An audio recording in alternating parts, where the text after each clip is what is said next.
Hello everyone, welcome to another Rick's Picks. Today I got a really cool one for you that I pulled out of the old toy box. Today I'm going to be doing my review of the original Death Star playset for the microfigures. Now for any of you who don't remember the microfigures, there's a short-lived line of playsets that Kenner released. And they were really cool. There was three of them. There was the Death Star, there was Hoth, and then there was Cloud City. And they were really nice detailed play sets. So what I'm going to be doing today is I'm going to be looking at all three sections of this, and then I'm going to be looking at all the accessories and everything it comes with, and I'm going to talk about some of the differences between this play set and also the original Death Star play set that was made for the 3 3/4 figures. So with all this being said, without any further ado, let's get to the review. Okay, so here's the first part of the Death Star. It comes in three parts. So it's this section, which I will call the control section, the elevator, and then you have the detention center. So with this section, what you basically have is your turbo cannon, your shield generator, your control room, and then you have another section under here. Now, when you look at it, let's bring her up a little bit closer. You can see inside here you have the screen with the X-Wing and the TIE Fighter, a whole bunch of different computer stuff. That right here is the rope where Luke and Leia swing from. You have the extension of the bridge. And then you just have this nice little section here. Now the cool thing about this is the detail. Like, let's give it a rotation. They put a lot of work into this playset with all the detail, the stickers, you know. Got all this detail here. You got this nice stairwell. And then you have these two pieces where the elevator will hook onto. Alright. So, and also with the cannon, it spins back and forth. And then you hit this button and it explodes. And then it pops back on. The next piece is the elevator shaft. Now this is just a simple piece. This little peg here, you pull it out. It makes it go up, down, and then you just lock it in position. You have this set up here where it can connect to either one of the two stations. And then this set up here. And so you can see the elevator from the front. Pull it, goes up to your different levels. And then it just locks into place. All right. And then the next piece and the last piece is the detention center / docking bay. So what you have here is you have, you know, the essential detention level. So you have the elevator, the iconic elevator where Luke and Han goes up. There's Luke right there. All right. So if you look at it from the back here, you can have it come up to this section and then back down to the bottom. And this one locks into place by spinning it. So you spin it and it locks into place. All right. While we're looking at the back of it, you have Princess Leia's cell. You have this set up to where you can hook the elevator shaft to it. And then this is the corridor where they fight the stormtroopers before she blasts a hole and that ejects you into the garbage chute. Now, when you look at it from this side, you got a lot of cool stuff going on this side as well. So you have the main computer section of the detention center, which is iconic to this scene. You have your trash compactor here. All right, when you tilt it up this way, you can see, you know, all this orange foam is the trash. And then you have this piece here, which compresses your trash. So if you look at it from the top here, oops, pop that back into place. You can see the trash compactor, you know, working. Okay. And then, of course, you have the door which they escape from. And another neat thing, too, is you have the blast door. All right. So you could do one of two things with that. You can either, you know, as a kid, you could pretend that your figures are going through there as the stormtroopers are chasing them, and you close the blast door, which is this little switch right here. So when I hit that, the blast door closes. Or you can also do the other iconic scene to where Darth Vader and Obi-Wan are, you know, finished their iconic fight back there. And as Darth Vader and the troops are coming, you could put your Millennium Falcon right here and close the door before Darth Vader comes out. So there's a lot of playability to this set. And me personally, I think this is the better play set. The Death Star that came with the 3 3/4 was basically just a wedge. Okay, it was just a large wedge, and it had 4 sections. It had the top section, which was your cannon, and then on the other side of the elevator, you had your shield generator. Then you had your computer room and the swing away, and then underneath it you had your detention center, and then underneath that you had your trash compactor. So, you know, I think this is a lot better set. It's a lot more spread out. I really, really wish they would have did a set like this for the 3 3/4, because it would have sold. Because, you know, the one thing about the Star Wars line was they had, you know, good figures for its time and some pretty cool vehicles. But to be honest with you, a lot of the play sets really were lackluster.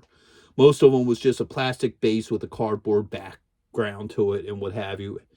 And it just felt like there was no thought or effort put to those, to where these, if they would have scaled these up for, you know, your regular figures, they would have sold like hotcakes. And you can't say they wouldn't, because Star Wars was big back in the time.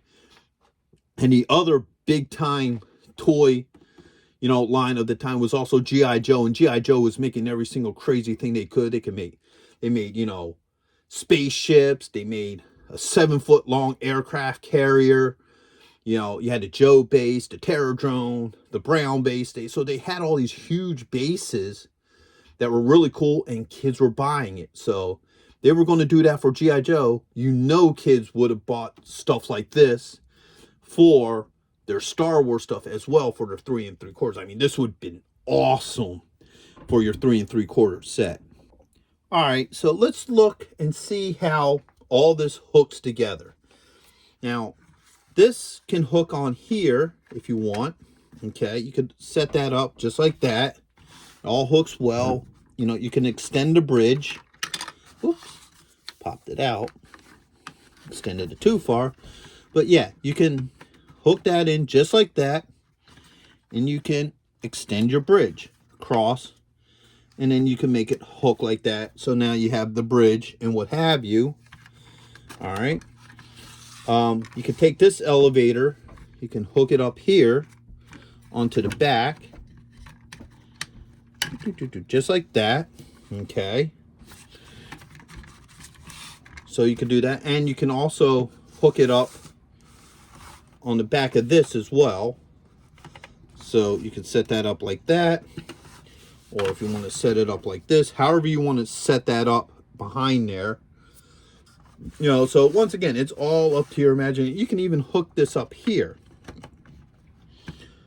All right, or at least I thought, no. Actually, no. This is the only spot you can't hook it up to, because it doesn't set up right. So it can't hook there. It can only hook onto the back here or the back there. So I just learned something.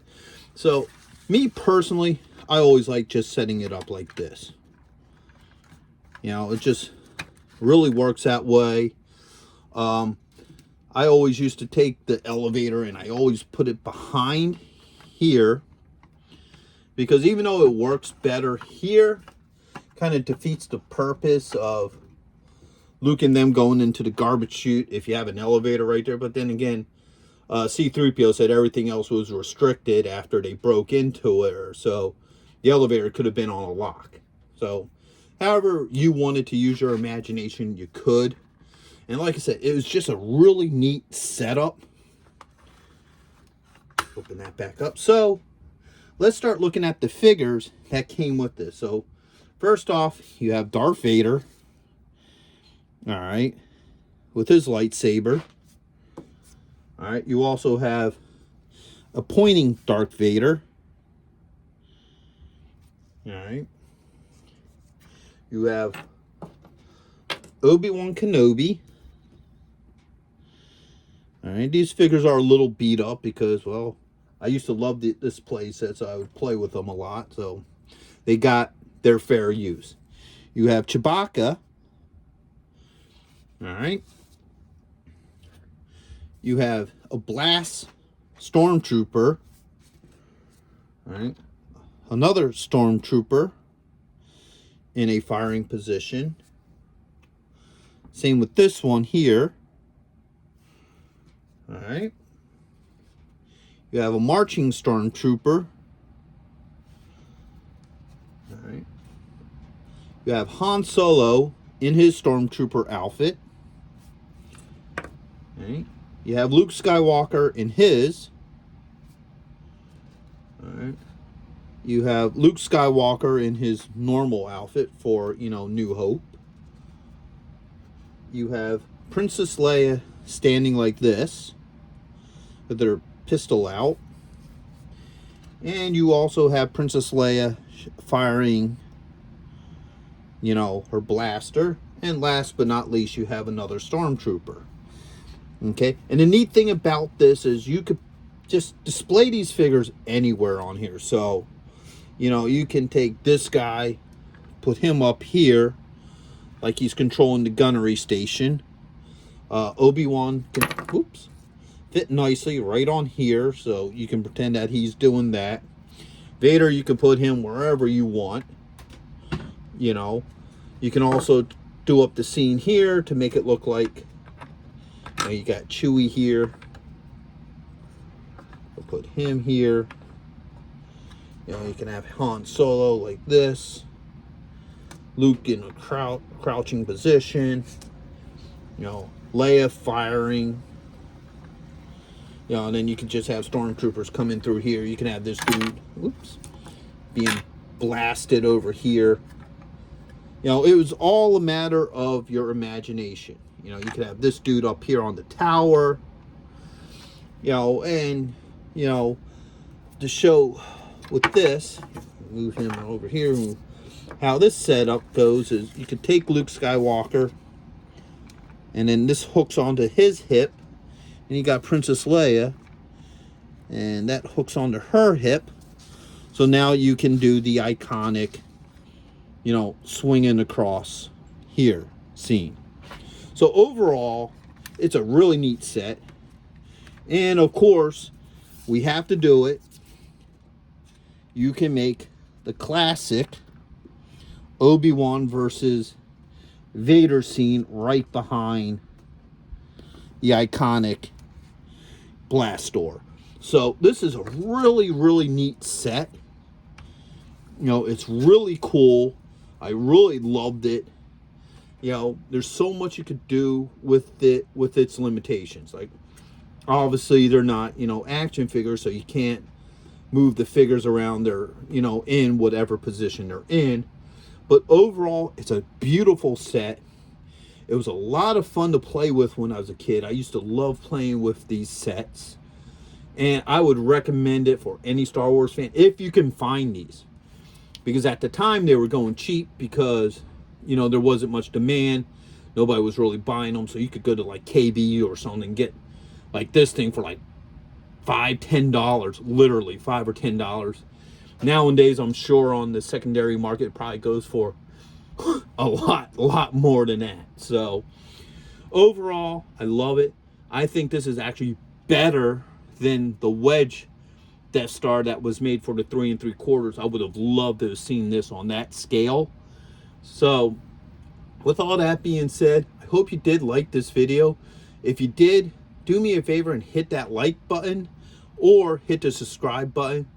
It's a simple click for you, but it will really help this channel grow in the algorithm and make it possible so I can make more videos. And speaking about more videos, coming in the near future, I will be doing reviews on the Hoth playset and the Cloud City playset. So, take a look out for those. So until the next video, late.